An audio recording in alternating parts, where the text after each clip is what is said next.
Pjazza Ewlenin f'Bormla se jinbidlu f'teatru miftuħ għal Cospicua Short Film Festival.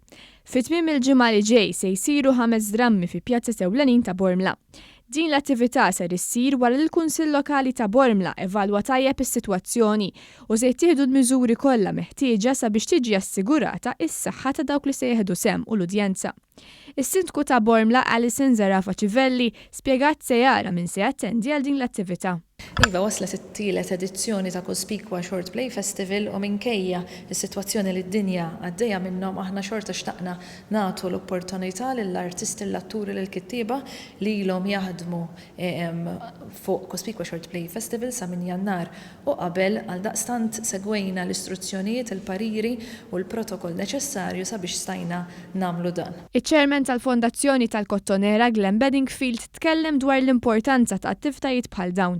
Wieħed mill-miri tal-Fondazzjoni tal-Kottonera hija l-organizzazzjoni ta' attivitajiet kulturali u bla dubju li x-Short Play Festival organizzat mill-Kunsill Lokali ta' Bormla jfittja perfettament din it-target li għandna lek aħna nkunu kuntenti u sodisfatti ħafna li l-ewwel qed jittella festival ta' dan il-livell fuq mill-lokalitajiet tal-Kottonera f'Bormla u għalhekk aħna l-impenn tagħna li minn issa il-qudiem nibqgħu nkunu partners ewlenin mal-Kunsill Lokali ta' Bormla fl-organizzazzjoni ta' dan il-festival.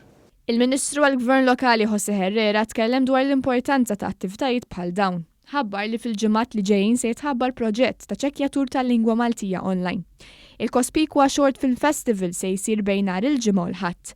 Kull min jixtieq jattendi jrid jirriserva postu mal-Kunsill Lokali minħabba l-imxija.